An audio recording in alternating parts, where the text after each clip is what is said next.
All right, I am officially recording this as a voice memo on my phone because my father asked, hey, Christine, this On the Road show, I'm really curious about it, but you know, your mother and I just came back from visiting New York, and then we visited your siblings in Philly. We just can't make that trip again right away. It's too expensive, blah, blah, blah, things to do, blah, blah, blah, parental excuses, right? Yeah. So I tell him nothing. I just don't even answer. There's just this awkward silence on the phone because I don't want to tell him, no, Dad, the show isn't for you. I don't want you to listen to this. I don't want you to have an audio recording. I don't want you to have a video recording. You can look at photos and then be proud of your daughter afterwards, just from afar, just off in the distance in Virginia. That's great. 250, 300 miles away, that's fine. Let's just maintain that kind of distance for the preservation of our relationship, which is generally how I feel when I make almost anything. Even if the project has nothing to do with my family, I just don't really like having their feedback. I just don't need them involved in one way or another. So I'm recording it not for him, but because he mentioned it and it was a good idea and I need to get in the habit of doing it, right? I'm coming to a place, I'm in a physical location. I might as well take advantage of the fact that I'm here and I'm saying something, that I'm not just at home on Zoom. And even when I am Zooming, I try to remember these days to record something because you need that kind of documentation, right? So, Daddy, this is not for you. I hope you never actually listen to this, but good idea, good reminder. Thank you very much. A+ parenting, at least in this regard. So what is this? This is me really just bitching about a book, and it's called On the Road by Jack Kerouac. I have a habit of saying that Kurt Vonnegut wrote it, which is just not true. That's just the name that comes out of my mouth 50% of the time when I mention this book. I'm not sure why. I think maybe because they're the same generation, more or less, and I just associate them with one another. Plus, of my many majors and many degrees, yes, I studied English. Yes, I had to read a ton of books. I had to read a ton of novels, especially. And it was really hard to keep track. But one of the reasons why I chose the English major was because I'm not good at remembering facts. I'm not good at remembering details, but I am good at remembering the emotional journey of a story, how a story makes me feel. And this book just made me feel mad. It made me feel annoyed. It made me feel irritated. It was a book that I had been told to read in high school, but I was never actually assigned the book. And because I had 10,000 other things going on, like a typical overscheduled, high-achieving high school student, I didn't read the damn book. Okay, this is extracurricular and it's not something that personally interests me to read just for fun. No, I'm not gonna read it. Then I get to college and honestly, it's the same thing all over again. I'm busy, I'm taking a million classes. In every English class, we were expected to read a book a week. So that's a novel a week. And yes, I was taking more than one English class a semester. And that was on top of everything else, right? So again, the book was never actually assigned. And because it was never actually assigned, I never read it in college. Many professors referenced it. Many classmates referenced it. I had to read literary theory, literary criticism, and the book would be referenced. And all I really knew about it was this guy from the Beat Generation wrote about this road trip that he took with his friends. And I just assumed that it was nonfiction. I thought it was a memoir. I thought it was new journalism, quote unquote, that it was not made up. It turns out it's actually a novel, which is not it's not that fact in and of itself is not funny. What's funny to me is that it is branded as a novel, but researchers have found that many of the events are true and that many of the people in the book are just loosely based on actual poets and writers and artists of that time period. People that not Kurt Vonnegut, Jack Kerouac, not Kurt Vonnegut, hung out with. Just as friends, just as buddies.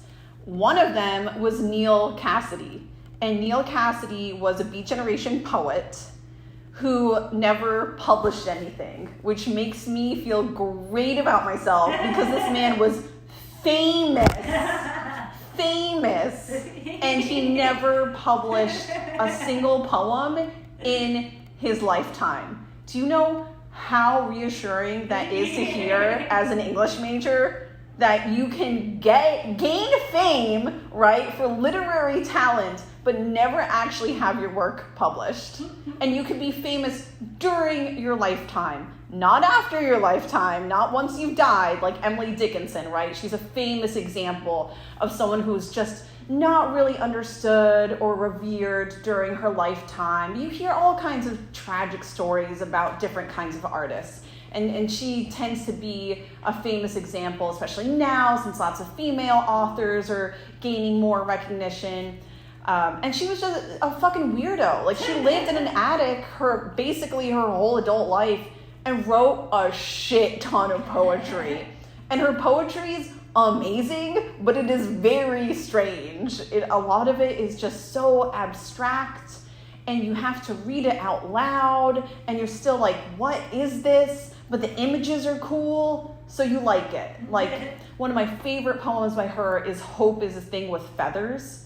And it's comparing, it sounds corny, right? But her images comparing hope to birds are just beautiful. And she never actually says hope is a bird. She just talks about it being a thing with wings and a thing that can take flight. It takes to the air.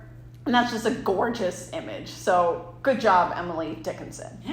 Back to Neal Cassady. So Neal Cassady is thinly veiled in On the Road, and he is named Dean. But originally this book was written on a typewriter. So Jack Kerouac famously wrote this book on a typewriter on a 50-foot long scroll. And in that original version, he does not thinly veil anybody. He puts their actual names. So instead of saying Dean, who's the protagonist or one of the protagonists in the book, he writes Neal because he was writing about his real friend, Neal, his real friend, the poet Neal Cassady. What?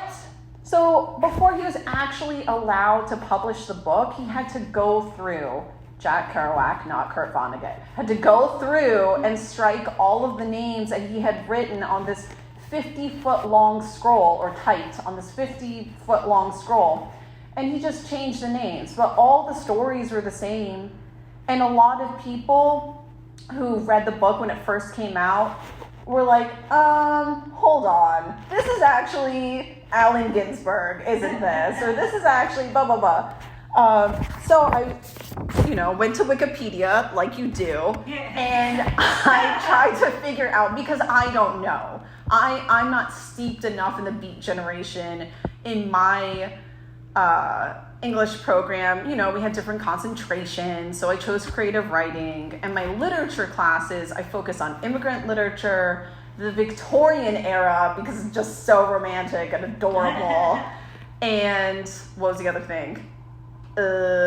Playwriting. Yeah, lots of dramatic literature. So those were the three literature classes kinds of literature classes that I had to take. All right, so I went to Wikipedia, and of course these on the road nerds just made this big grid, like people who were really into the Beat Generation. And that's one of the reasons why, which I will eventually get into, I chose this book, is there are so many people who still get off on this book big time. They're just total worshippers, total fans, even though it came out more than 50 years ago.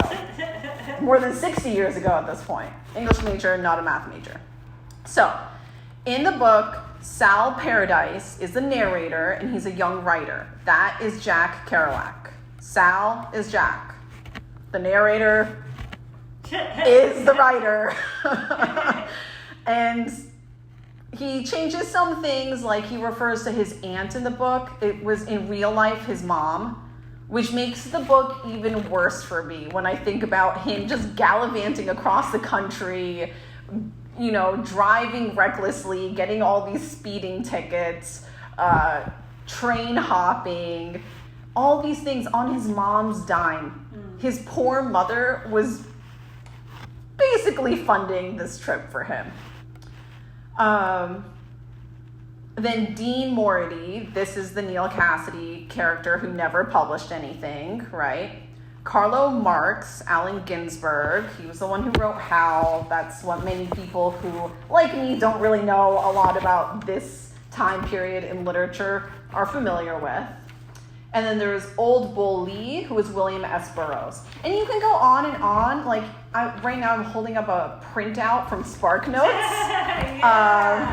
Yeah, because I went to Wikipedia and SparkNotes and Course Hero and Course Listicle or whatever, all the cheating websites, right?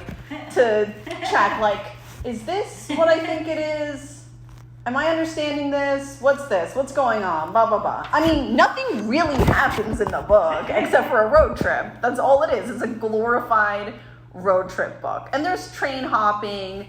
There's taking of buses, greyhounds. There's a lot of sleeping with waitresses who are described as bimbos and whores, which I really love. The number of times women in this book are described as bimbos and whores. Like, I was very tempted to just copy and paste the manuscript and put it into Word and do like a word counter for select words like bimbo and whore. But then I said, you know what? I don't have time for this. The point is, too many times. Too many times are these poor normally anonymous women just described in these terms. Right? All right, so Sal Paradise is the narrator, a young writer. Dean Mority is the hero, according to SparkNotes, a reckless, energetic, womanizing young man from Colorado who has been in and out of jail. So the narrator writes about this guy like he's the best guy ever. This guy, and this is the guy who convinces him to go on a road trip and to go train hopping and to go on a Greyhound, and they just go back and forth across the country. I don't even know how many times. And that's why I went to Course Hero to try and keep track. Like, when did they go where and why? There's not usually a why. The why seems to be just restlessness. Just, oh, my mom will send me money. Oh, so-and-so will let us borrow a car. Let's just do it. Okay, so it starts out winter 1947. Sal and Dean meet in New York City. July 1947, Sal hitchhikes from New York to Denver, meeting characters like Eddie and Mississippi Gene on the way. And Mississippi Gene, by the way, is a total Southern stereotype, and I do resent it, but I will not focus on that right now. Autumn to winter 1947, Sal pretends to settle down with Terry, but returns to New York when he gets bored. Yeah. So Terry is this poor Mexican girl. I say girl because I'm pretty sure she's still in her teens. There's also a lot of like underage women or girls in this story. And even when they aren't underage, they're referred to as girls more often than not. Even when they're women in their 20s or early 30s, they're referred to as girls, not women. And I understand, okay, conversationally, I say it too. I say girls all the time. Well, not all the time. But when you're trying to speak about somebody objectively or respectably, you should maybe not be calling them girl or boy. It is when they are an adult person. It's not very nice. So Terry is just this poor migrant girl, young woman, whatever she is, young female person, that the main character has a fling with for 15 days. And he goes to pretend to be a migrant worker, basically. He's a white guy. Sal is a white guy. Jack Kerouac went to prep school. Jack Kerouac went to Columbia University on a football scholarship, only dropped out presumably because of football. The dude had a mom who just I don't even know what his dad's deal was, but the mom just bankrolled his lifestyle, right? So how did I come to this book? Getting back to my relationship with it. So I told you I didn't read it in high school. I didn't read it in college. I read it in my 30s as a recent divorcee. And that was probably the worst time to read it because I am angrier and more irritable and more cynical than I am now than I was in high school. In high school, I might have read it and I still would have been annoyed by some of the treatment of women, but I think it would have been a more superficial annoyance. Like, oh, he called her a bimbo again. Instead of these characters, like Dean, especially the friend who's seen as the hero, the one who convinces Sal to go on this road trip, is an asshole. He marries 3 different women, which is, okay, whatever. People marry and remarry, they get divorced. It's fine, I get it. It's not okay to be a bigamist. It's not okay to be married to 2 people at the same time. He was romancing this one woman, and 5 weeks later, after that romance began, he divorced his wife and took a new wife. That one he was romancing just became his wife. After 5 weeks, he threw everything away. At one period, he was in a hotel. He would get this hotel, and he would have one, or motel, whatever it was. It was probably a motel because it sounded very seedy. He would have one woman in one room in the motel, and he'd have the other in another room. I don't know if they were on the same floor. That wasn't discussed. I think logistically they had to be on different floors. But he would have sex with one, and then he would go to the other room to have sex with another right after he had just had sex with the other one. And then there were occasions where he would have sex with the first one, go to the second one, and then go back to the first one to sleep with her again in the same day. What? If they were having sex twice in one day, hey, that's their choice. I get it. But for him to have this in between, what?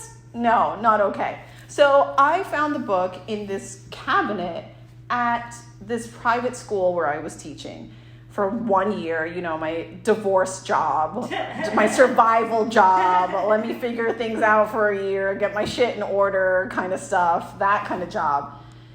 In this cabinet, there were so many books, which is great. I love that the kids had access to so many different books.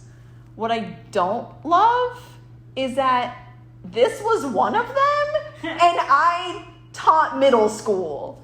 Like, for me, this is a high school book. There's a lot of sex, there's a lot of drugs. It's a high school or college book. Yeah. I'm not saying that middle school kids shouldn't be aware of sex and drugs. I think they should be. I'm realistic. I definitely knew kids in middle school who were getting up to things when I was their age.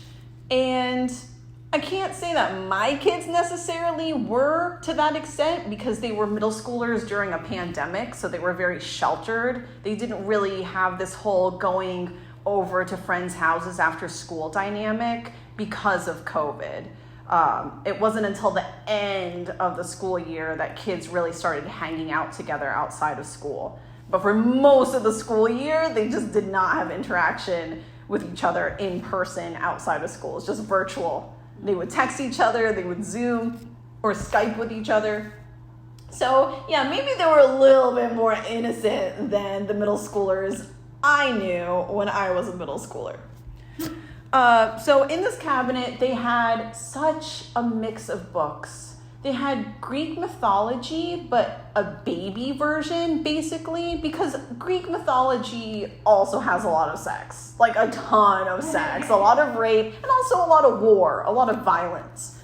But these were very clean versions of those myths. So that book made sense to me for that age range. It was like, yeah, that checks out. This is a clean, really scrubbed version of Greek mythology. Yeah, they can have that. They had The Outsiders, which I know is controversial because that also is a 1950s book, and it does have sex and drugs in it, but it's not full of adults doing that stuff. It's full of kids doing it. It's full of teens who are starting to experience those things for the first time, but also not to the extent of On the Road. And you know, there were a bunch of books that were very YA, young adult, and like, yeah, a 12-year-old should read this. There's a mermaid on the cover, it's fine. There's a dragon on the cover, it's fine. Like, there are fairies, there's magic. Yes, 12-year-old can read this. Before I ever assigned books to my kids, I tried to read them first if I hadn't read them already, because I didn't want to have to deal with things coming up in the classroom that I wasn't prepared for. I also didn't want to be behind the kids in whatever book, because some kids, you would give them a book and they'd finish it that night. I mean, these were little nerds. There were 7 kids. My private school was basically a glorified daycare for rich kids, because it wasn't rigorous. It was Montessori, so it was very like loosey-goosey, hippy-dippy, feelings matter, like things I agree with and things I like, but it was not rigorous. It was not like we're going to do all like algebra 2 in 7th grade, which in my public school, there was some insane stuff like that. Not, you know, I wasn't taking algebra 2 in 7th grade, but there were kids who were taking algebra 2 in 7th grade. So when I saw On the Road in the cabinet, and I had this vague idea of what it was about. I knew from high school and college, like, oh, this is a book I'm supposed to read. This is like this is part of the literary canon. This is part of American literature. If you're going to be a serious writer, you need to read this book. And I always resist that notion because I want to read whatever I want. And I don't necessarily want to be a serious writer either. Like, sure, I want to write some serious stuff, but I don't need to be regarded as a writer who's super, super serious. I also don't want to be influenced by a shit ton of stuff. I want to have my own voice. I want to read. I'm not saying I'm not going to read, but if you give me a list of books or even movies, I'm the same way. If you're like, you must read these, or you're not educated, you're not informed, or you must watch these, or you're not educated, you're not informed, and it's going to help your writing. You'll only be a good writer if you've read these, or you can't call yourself a writer if you haven't read these. If you give me a list like that, I'm going to throw it in the trash. Yeah. Like, I read what I was supposed to read in college and in high school. I was not one of those kids who ran to SparkNotes for everything. But I did use SparkNotes, right? I still used it because, come on, Shakespeare? Like, how am I going to follow everything that's happening in Hamlet? I don't even know. I don't even know this version of English. It makes sense that I'm going to need a little bit of help, right? So I read On the Road last Christmas while my parents were visiting. It was really right that time. I think they came Christmas Eve, and I finished reading it the day after Christmas. Because it is an engrossing book. That's the thing. You don't have to agree with a book to read it and read it fast, to finish it. And I've learned that about myself. I will read the very first page just to give you a taste. So of course my dad saw me reading it and he was like, yeah, I love that book. And like, you read it when you were 21, you don't remember it, stop lying. Or wait, maybe you love it because it's about a man in his early 20s traveling across the country and sleeping with a bunch of women. Huh, yeah. And drinking a lot of everything and doing just about every kind of drug. Yeah, maybe that's why you like it. Because you're a hippie and it reminds you of your youth. That makes sense, right?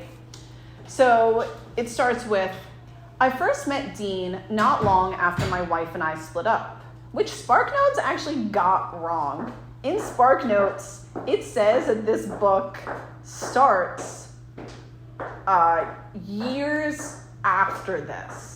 Years and years after this. But it starts right after this divorce happened. So Dean got married very young, or Sal rather got married very young, and the book starts with that point. I had just gotten over a serious illness that I won't bother to talk about, except that it had something to do with the miserably wary split up and my feeling that everything was dead. With the coming of Dean Mority began the part of my life you could call my life on the road. Haha. Before that, I'd often dreamed of going west to see the country, always vaguely planning and never taking off. Dean is the perfect guy for the road because he actually was born on the road when his parents were passing through Salt Lake City in 1926 in a jalopy on their way to Los Angeles.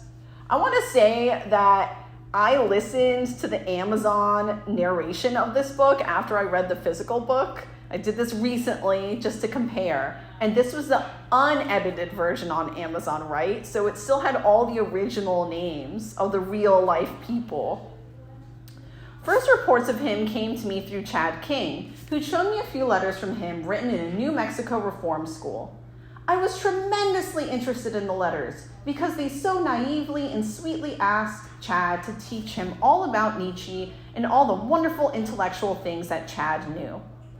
At one point, Carlo and I talked about the letters and wondered if we would ever meet the strange Dean Mority. So he's already worshiping this person. He's already mythologizing this Dean character before he even meets him because of these letters. He's obsessed with this guy he hasn't even met yet. This is all far back, when Dean was not the way he is today, when he was a young jail kid, shrouded in mystery. Then news came that Dean was out of reform school and was coming to New York for the first time. Also, there was talk that he had just married a girl named Mary Lou. And Jesus fucking Christ, do I feel for Mary Lou. Because throughout the book, the number of times this poor, and I will say she's a girl, because she is 16 years old when she gets married. So at that point, she is a girl. By the end of the book, I still don't think she'd be 18. So still very young. By page 2 of the book, poor Mary Lou is already described as awfully dumb. But outside of being a sweet little girl, she was awfully dumb and capable of doing horrible things. That night, we all drank beer and pulled wrists and talked till dawn, and in the morning, while we sat around dumbly smoking butts from ashtrays in the gray light of a doomy day, Dean got up nervously, paced around, thinking, and decided the thing to do was to have Mary Lou make breakfast and sweep the floor. Come on, you know how he told her to do those things. You know he didn't ask. You know he didn't suggest. You know he wasn't returning the favor in any way. It's not like he was ever making breakfast or sweeping the floor. There's never any mention in the book of a man cooking. It just does not happen. It's always some poor wife like Mary Lou or some poor girlfriend or some poor restaurant worker who's described as a bimbo, right?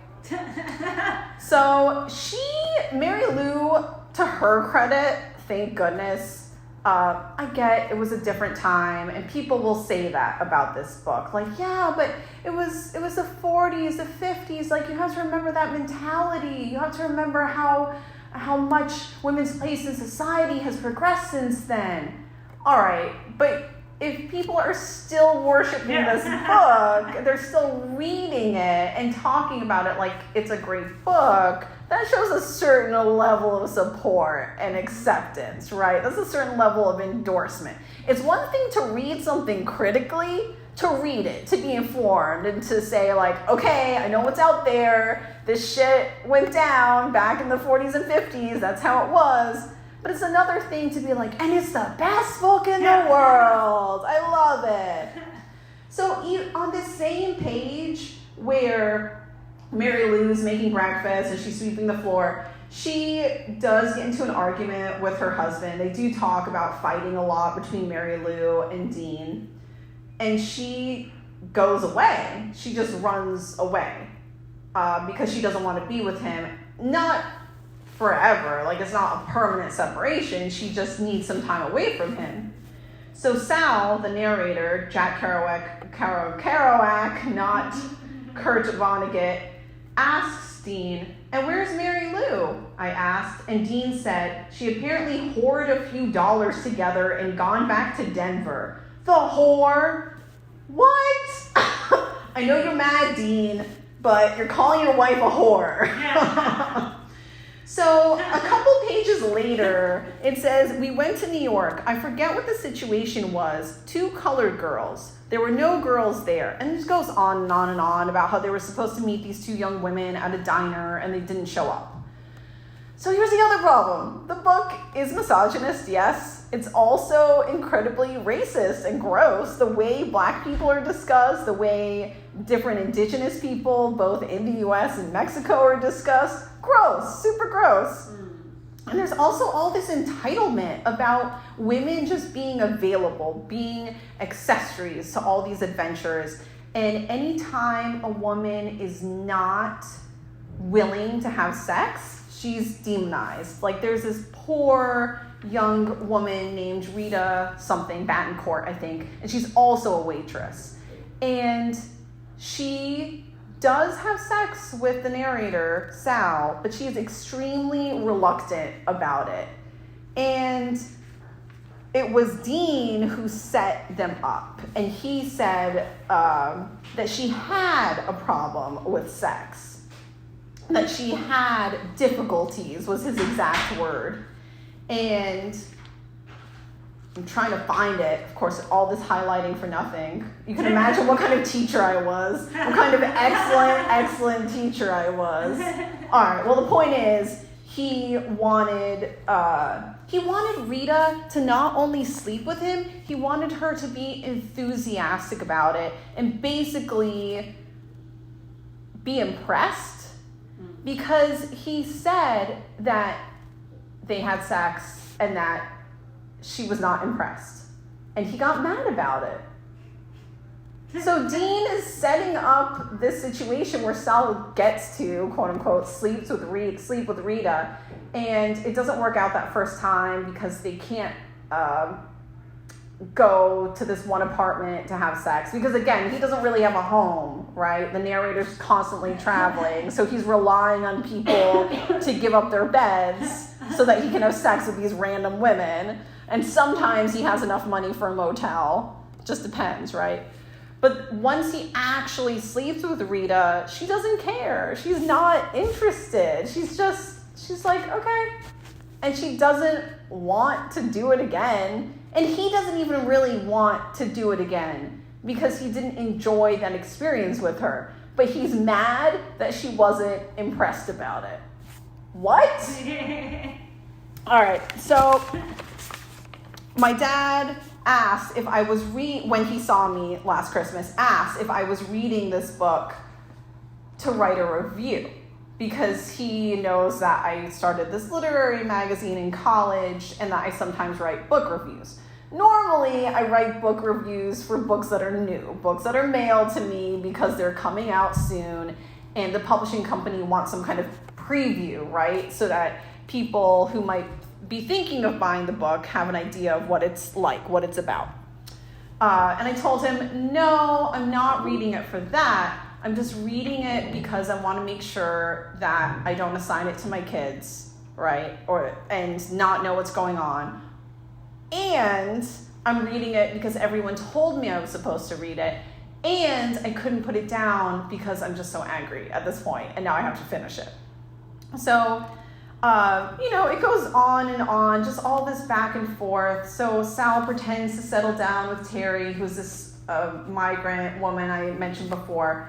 And after that, December 1948, Sal and Dean move furniture from Virginia to New York and then hit the road for Louisiana. There's no real reason for them to do it. They just do it to do it. Sal has some relatives in Virginia. They don't even want the furniture. They have no interest in this furniture. January 1949, Sal, Dean, and Mary Lou stay with Old Bull Lee. They go to San Francisco where Dean abandons them because his primary interest is always sex. He will abandon his friends if he can get somebody to sleep with him. He doesn't care what they have going on. He's just going to abandon them to sleep with someone.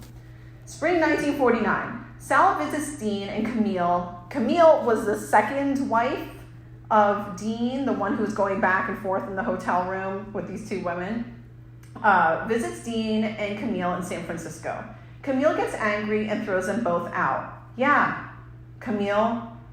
Good for you, Camille. Anytime a woman takes any agency in this book, I'm very happy, but I don't love how she's immediately demonized after it. So there's not a great sense of respect for any woman who's making a decision for herself. So summer 1949, Dean is wanted by the police. So he and Sal drive a Cadillac to Chicago. Some rich man just meets them at a bus station, I believe it was, and asks them to drive a Cadillac, his car, to Chicago, and they agree to do it, and of course they get into an accident and they mess it up. Because they can't be responsible. They just can't be trusted to do anything right. And this is what I really don't get. Sal has so many opportunities. He comes from a rich family, but he likes slumming it. There are these passages, long passages in the book where he says he wishes he were a black man or a Japanese man or a Mexican man. It goes down the list, right, of these different groups because he sees them in their little shacks. He sees them going to their factory work and he glorifies it. And I guess he glorifies it because he doesn't really have to do that. He can take these jobs, these little shitty jobs, which he does, for a day, a week, and then he just leaves because that doesn't have to be his life. It's just something that he gets to experience for a little bit. It's something he just gets to be a tourist in, you know? He's unloading fruit in a warehouse and he's really terrible at it. But it doesn't matter. He can keep getting fired from jobs and there are no real repercussions because his mom is always going to send him money, or he can just go back, or his aunt, right? Like I said, in real life it was his mother, in the book it's his aunt. But he can always go back to her house and just stay there, especially since he's still college age. Like he's young enough that that's socially acceptable for him to just go back to his mother's house. So then spring 1950, Sal, Dean, and Stan drive through Mexico, drinking, partying, and sleeping with prostitutes. And how many of those prostitutes are teenage girls? Almost all of them. And how much of that section of the book just glorifies Mexican culture in the most ignorant kind of way? All of it. So winter 1950, Dean visits Sal and Laura in New York. Dean and Sal realize they have grown apart. So finally the book ends. Finally, he just understands that he is never going to be like Dean, right? So it ends with a single sentence. This is all one sentence. So in America, when the sun goes down, and I sit on the old broken down river pier watching the long, long skies over New Jersey and sense all that raw land and that rolls in one unbelievable huge bulge over to the west coast and all that road going, all the people dreaming in the immensity of it. And in Iowa, I know by now the children must be crying in the land where they let the children cry. And tonight the stars will be out. And don't you know that God is Pooh Bear? The evening, this is still one sentence. Still one sentence. The evening star must be drooping and shedding her sparkler dims on the prairie, which is just before the coming of complete night that blesses the earth darkens all rivers, cups the peaks, and folds the final shore in. And nobody knows what's going to happen to anybody besides the forlorn rags of growing old. I think of Dean Mority. I think of old Dean Mority, the father we never found. I think of Dean Mority. So that section, that very last sentence of the book is famous. And you see that quoted often when people, jack off about this book. But the other thing they'll quote often, and this is the last thing I'll read here, is not even a complete sentence in this book. It's just a section of it. It's just like a little tidbit. So this sentence has a beginning, but that's not the part that's quoted. This is the part that's quoted. And this part I actually enjoy, right? And actually appreciate. The only people for me are the mad ones, the ones who are mad to live, mad to talk, mad to be saved, desirous of everything at the same time, the ones who never yawn or say a commonplace thing, but burn, burn, burn, burn, like fabulous yellow Roman candles exploding like spiders across the stars. And in the middle, you see the blue centerpiece pop, and everybody goes, ah! Yeah, so that's kind of nice, Jack Kerouac. But, given the time I have here, I'm not going to go into extensive detail and read all those passages that I have highlighted in this book about women and about people of color. So thanks for hearing this little ramble. That's all I got for now. And that's On the Road.